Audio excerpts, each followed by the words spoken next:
难道我人生就要这样子这么平凡的这样过下去吗？然后就觉得 I need a change。所以你第一次表白在12岁就已经会，我喜欢你，你喜欢我。对，那个女生有一天就说我没有那么喜欢你了，然后就崩溃。那一次让我觉得很没有自信，然后当时我就觉得，那我要怎么让我自己有自信？我的老板就给我个功课说，如果你想当创作型歌手，像他们的话，就写个30首歌这样。I didn't think I can do it。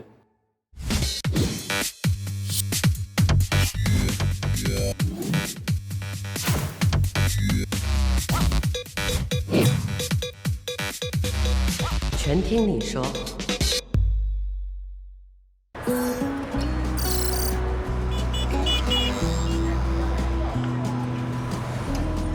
30首歌曲，你很像牙膏这样一直被挤。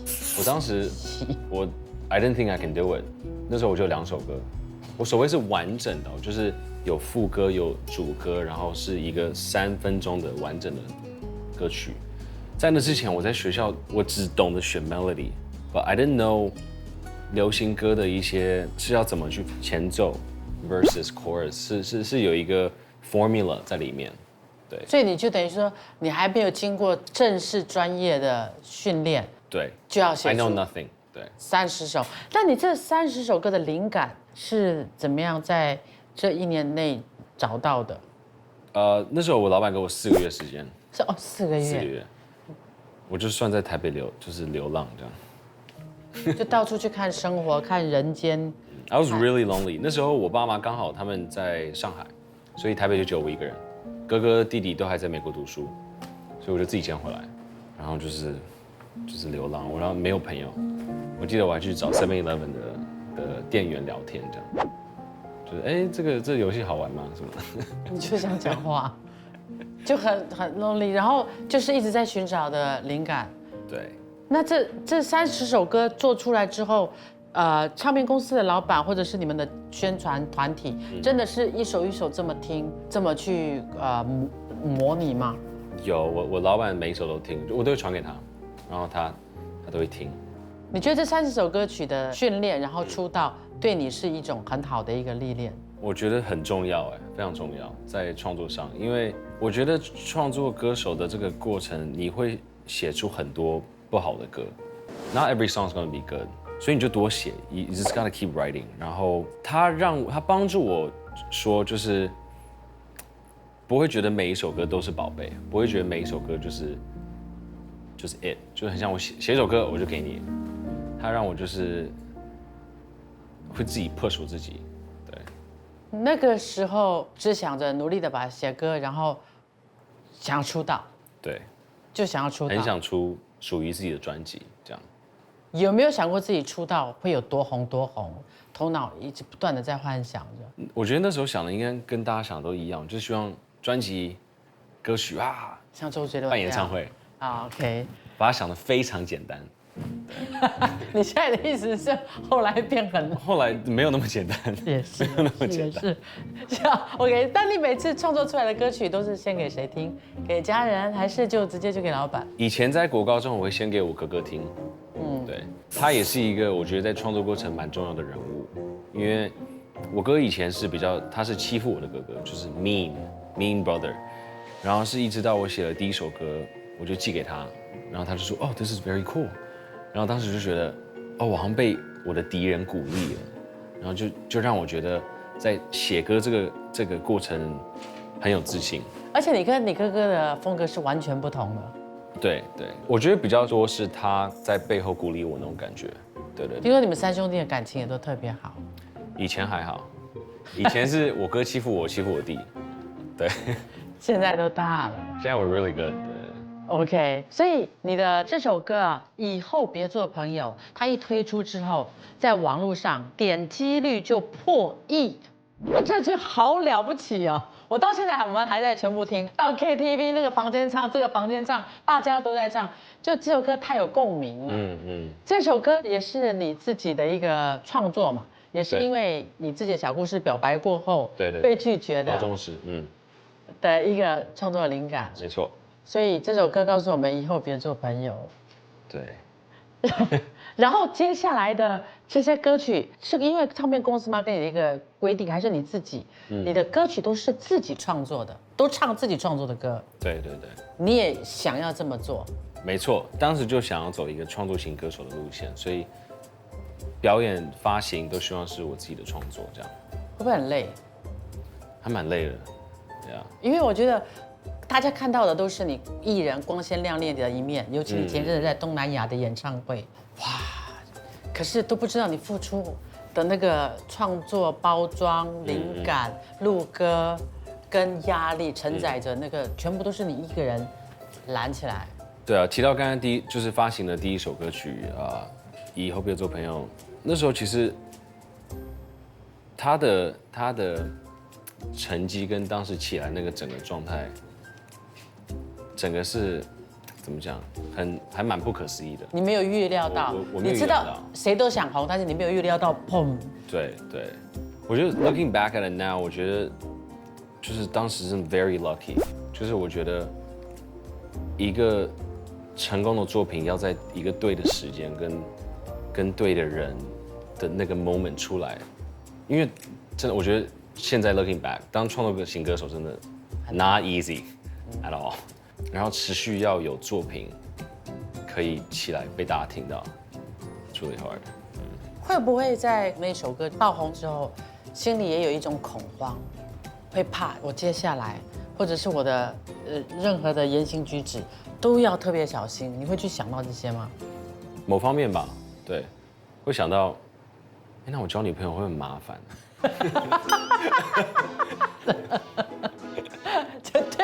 对，然后很多私生活，对啊，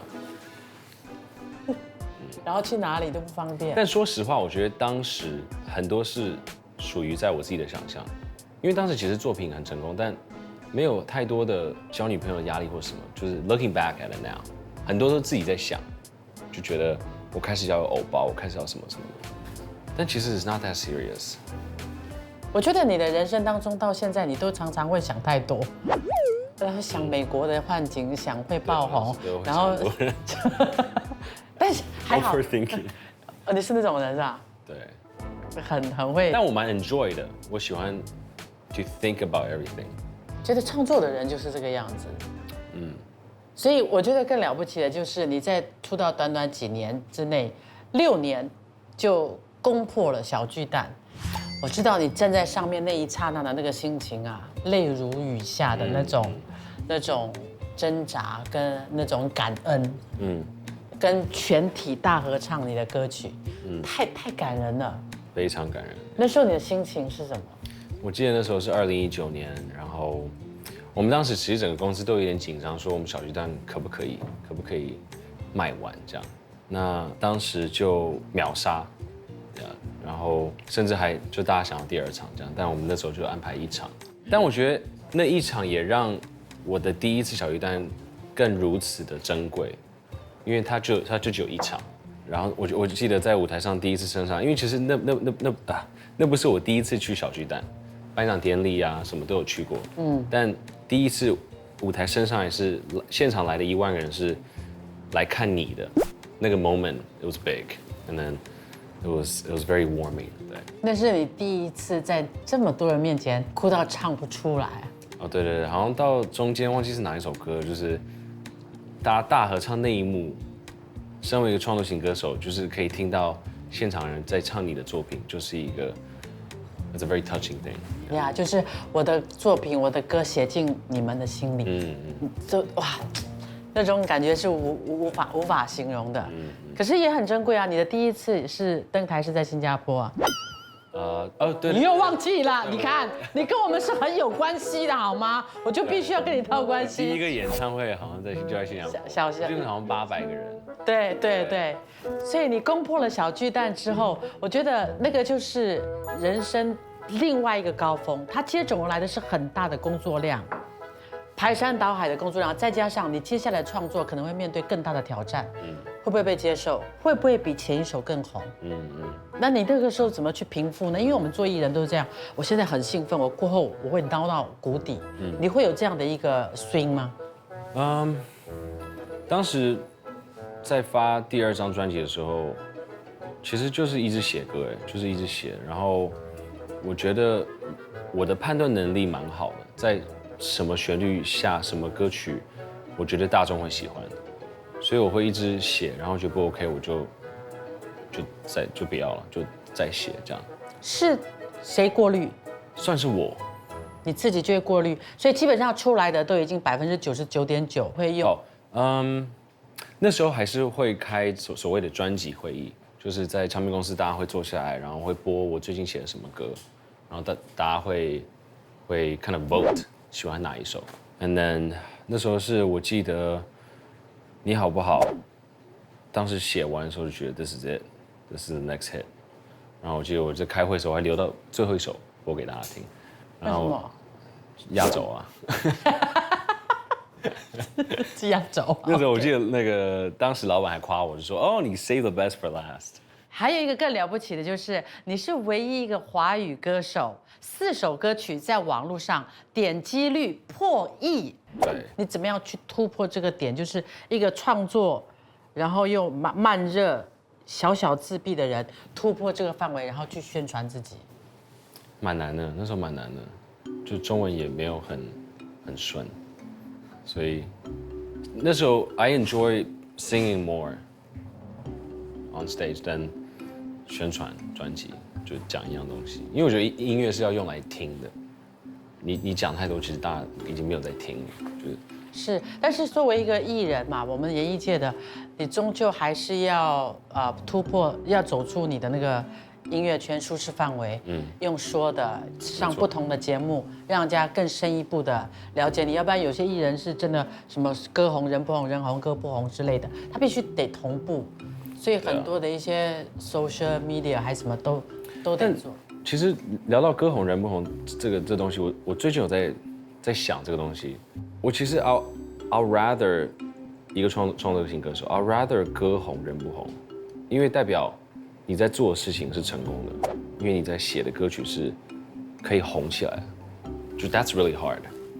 那人不红，我觉得 there's always a chance for some more people to meet you， 但你可以人红，然后歌不红，我觉得我宁愿歌红。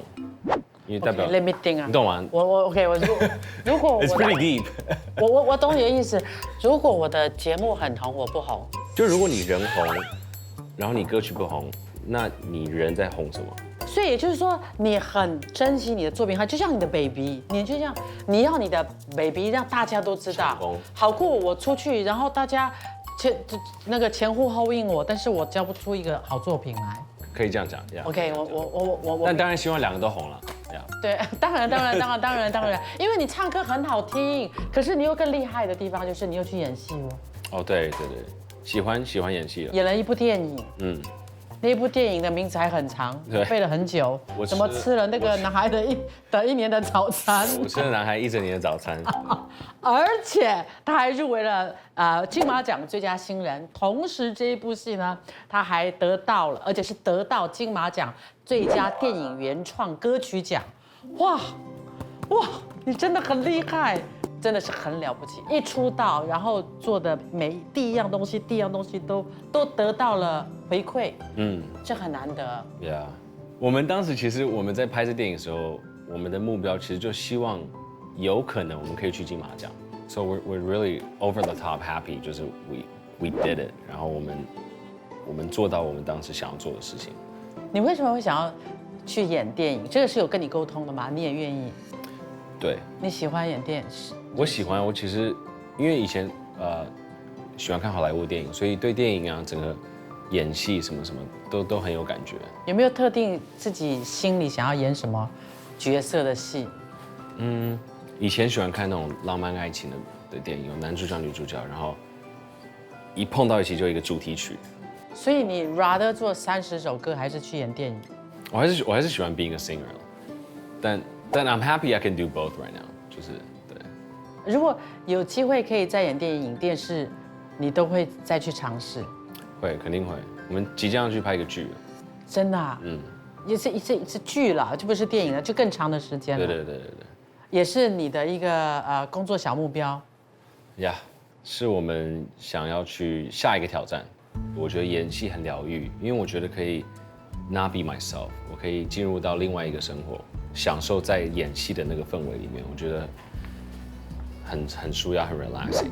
对，因为有时候当歌手我会我觉得比较 lonely 一点，因为就是你自己一个人上台唱歌，然后就收工。但在演戏的过程，你可以 meet new people，你跟着一个剧组的家庭，然后就整个氛围。那你觉得演戏最难的地方是在哪里？最难的吗？我觉得背台词吧，目前，因为你同时间要讲的自然，但你要把它背住。你都可以背歌词背那么多几百首了。歌词唱一唱会变成肌肉记忆了，但呀。OK， 那你会不会很怕哭不出来，或是做不了表情，或者是你做了表情什么的，就是你 catch 不到那个导演要的东西？哭戏我还蛮可以哭的。那其他等一下再讲一次，为什么你这么有信心？你蛮容易可以哭。对，为什么？我也不知道，就拍 MV 的时候发现的。对，哦，你是一个容易哭的人。如果看我很快乐，里面有个我哭的那个戏，那个就是导演说 OK 哭，然后就开始哭了。你是一个很感性的人。对，很感性。有没有什么东西你还想再突破的？有，我们现在就即将的剧，它跟我个人的个性蛮相似的。它在里面都比较冷冷暖暖。那这次剧的角色是很丰富。会争取里面的歌曲也是由你来。我觉得这样会是最好的，就是希望可以在剧里面也可以听到我的创作。是，哎，我想问你，你在圈里现在除了可以跟偶像已经成为好朋友之外，你在台湾这些年或在圈里有没有什么特别好的朋友，常混在一起的？有，最近拍那个光里面，因为那个在拍的时候我们一起住了17天，所以让我们里面所有的 cast 都变得非常的熟。所以他们是你的好朋友。OK， 你既然讲到光，我也想问，为什么你那么会煮啊？还有你很自豪的那个控肉。哦，对，红烧肉。对啊，为什么你这么？你有看啊？有，你为什么这么会煮啊？因为我现在住的家当时有花钱装潢，然后我有一个厨房，就终于有一个自己的厨房，然后觉得我都花钱装潢了，那我好像要用一下，然后我就开始上 YouTube 就学怎么做菜这样。长大才学的啊？对。哈，上网学煮饭，然后煮到这么厉害？我其实很享受在网络上学东西，我从写歌、创作、编曲、制作，我觉得很多都是在 YouTube 跟 Google 可以学到的。那你这些会煮饭的东西，家里人吃过吗？爸妈吃过吗？有都吃过，都真的赞不绝口。对。所以你自己本身也很爱下厨。喜欢，我觉得某方面它跟在做一首歌蛮像的。我问过几个音乐人，他们都这么说嘞。真的蛮像的。奇怪了，他们说音乐就是艺术，煮饭也是艺术。这个是通的，融合在一起的。对，像我的分类是，做一个歌是有不一样乐器，那做料理是有不一样的食材，然后你在编曲的时候，你会用不一样的东西把它丢在一起，然后变成一个歌。对。一个 dish， 对，所以我觉得那个 logic 上是很像。最拿手的菜是什么？最拿手，我觉得红烧肉就是在节目上看到。我现在比较想要再了解一下，就是你吃东西是比较西式还是中式 ？Both 。就有时候我会 crave pasta， 然后有时候我会 crave fried rice， 就是还蛮特别。好，音乐曲风你最偏向哪一种？我平常喜欢听比较慢歌，然后我其实是抓旋律。我觉得这首歌如果旋律，特别是副歌就是一出现，我会觉得this is good， 这个 song 我就会 save into my playlist。OK， 你喜欢的也会是大众喜欢的。对。你怎么会抓得到大众的口味呢？我不知道，我可能我心脏有个那个大众机器，你知道吗？就我一 filter 就是 I don't know， 我觉得旋律性吧蛮重要的。哇，我觉得这个好难讲哦。你的旋律就让人家朗朗上口。哪一首歌会红跟不会红跟怎么样，都是你说都是靠你自己的感觉。没有一定的模式。对，我觉得是一种判断。那也就像是一场博弈，就是你跟